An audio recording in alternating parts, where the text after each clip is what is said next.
Moloch ini film yang rilis di tahun 2022, bercerita mengenai Patrick dan keluarganya yang tinggal di Belanda.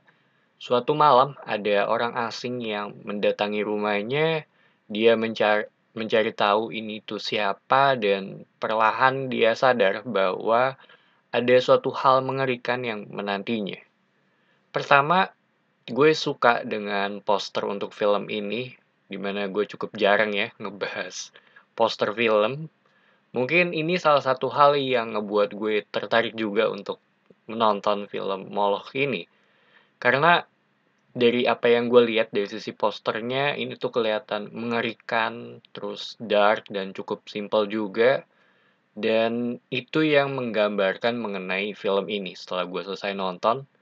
Sama gue belajar satu hal, yaitu ternyata oma adalah bahasa Belanda dari nenek.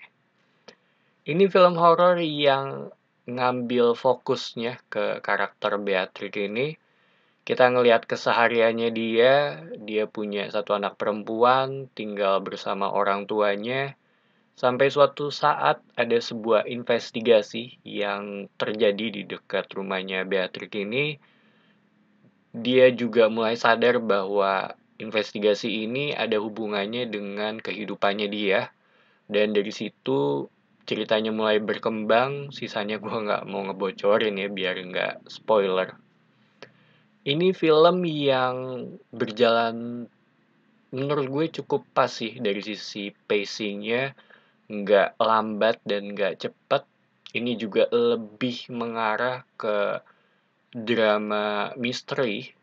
Ada beberapa jump scare, tapi nggak sampai yang ngagetin banget dan cenderung minim juga jump scare-nya. Baru menuju ke akhir film, atmosfer horornya itu lebih berasa. Dan ini semua tuh didukung oleh lokasi utama di film ini, di mana merupakan rumahnya Beatrix ya, yang lokasinya itu cenderung terisolasi, nggak banyak penerangan, dikelilingi oleh hutan juga, di mana kalau malam hari itu ditutupi oleh kabut yang mengganggu jarak pandang.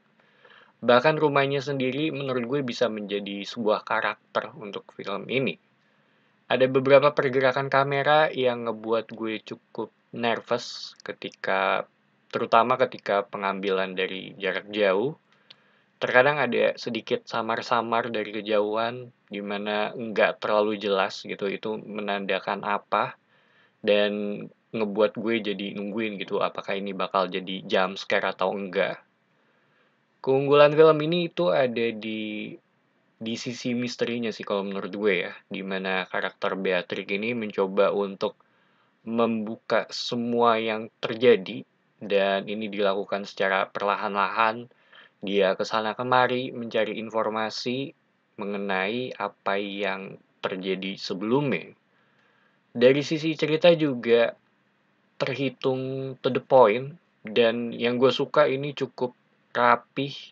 Dari awalnya yang kita nggak tahu apa-apa mengenai ini itu, sampai ke akhir film kita tahu sejarahnya dan penjelasan bahwa apa itu Moloch. Dan ketika kita tahu dan sadar dengan apa yang akan terjadi, baru semuanya terasa mengerikan. So, Moloch ini film yang setelah selesai gue tonton bukan tipikal horor yang nakutin banget gitu sampai ngebuat gue tutup mata. Bukan juga yang penuh dengan jump scare, ini lebih ke atmosferik. Dan aspek horornya itu lebih ke hal yang gak kita ketahui gitu. Dan cara untuk menghadapi masalah ini atau mencari solusi dari permasalahan ini. Secara ending, ya bisa gue terima gitu karena cukup masuk akal. Dan dari pertengahan film juga udah kelihatan akan mengarah ke seperti itu. Kalau ditanya rekomen apa enggak, menurut gue ya terhitung iya sih. Kalau lu mencari sebuah tontonan horor yang nggak terlalu banyak jump scare, masih bisa dinikmati juga untuk yang nggak terlalu suka horor. Dari sisi waktu atau durasinya juga menurut gue pas, kurang lebih satu jam setengahan. So, itu aja opini gue mengenai film ini. Thank you for watching. It's me Patrick signing off.